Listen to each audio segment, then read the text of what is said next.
दूसरा विवाह भगवान का हुआ कैसे?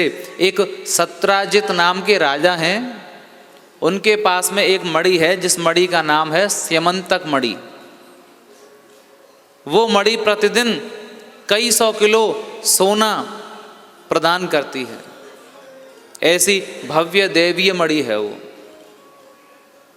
और एक दिन क्या हुआ, सत्राजित जो राजा है उसी का भाई उस मणि को अपने साथ में लेकर के घूम रहा था।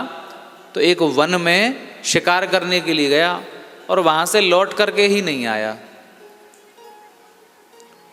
ना तो वो व्यक्ति ही आया और ना ही मणि वापस आई। तो जो राजा सत्राजित हैं उनके मन में ये शंका पड़ी कि मणि कहाँ गई, मेरा भाई कहाँ गया, किसी ने अपहरण किया है क्या?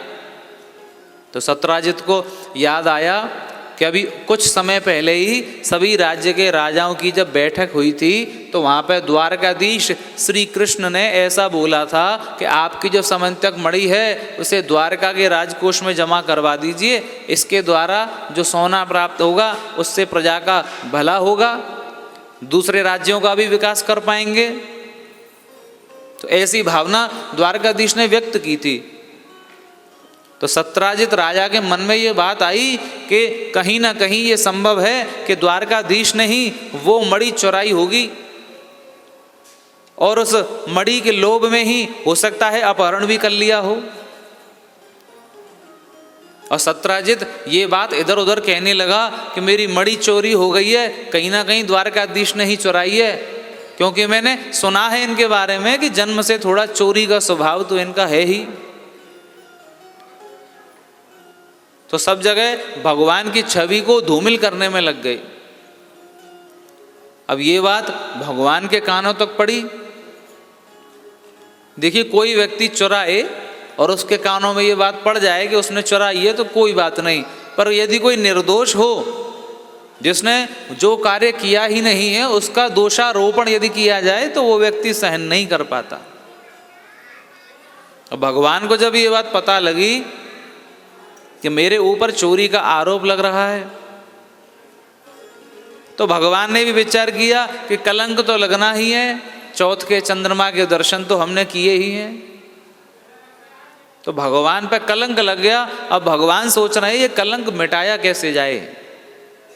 बचपन में चोरी करी कोई बात नहीं है, अब तो द्वारका के राजा हैं, राजा पर आरोप। तो उस कलंक को मिटाने के लिए भगवान उस मणि को ढूंढने निकले। उस मणि को ढूंढने निकले हैं कि वो कहाँ कहाँ गया, कहाँ कहाँ पर रुका, कहाँ से मिला, ऐसा जान करके गए और ढूंढते ढूंढते उस जंगल में पहुंच गए जहाँ पर मणि खोई थी। उस जंगल में विचरण करने लगे और निशान देखने लगे। राजा के भाई के कुछ वस्त्र इत्यादि भी मिले तो भगवान को लगा कि यहीं पर कहीं ना कोई ऐसी दुर्घटना घटित हुई है जिससे मणि का पता लगाया जा सकता है।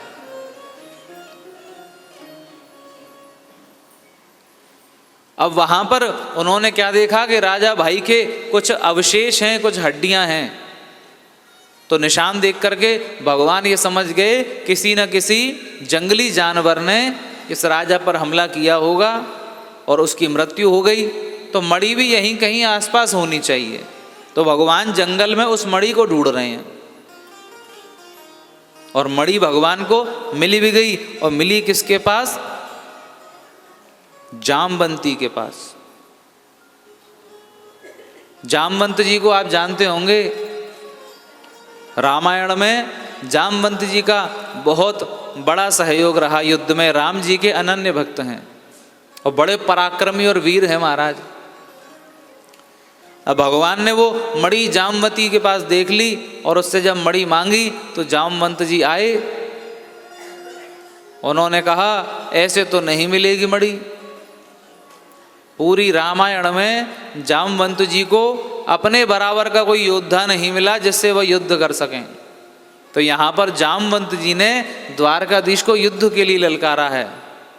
बड़ा लंबा युद्ध चला दोनों का और युद्ध कर करके जब जामवंत जी थक गए, भगवान से क्षमा मांगी, प्रभु मुझे क्षमा कीजिए और ये मणि तो आपकी ही है, ये मणि भी आप ले जाइए, पर खाली सिर्फ मणि नहीं लेकर के जाएंगे, मणि के साथ में आप जामवंती का भी वर्ण कीजिए।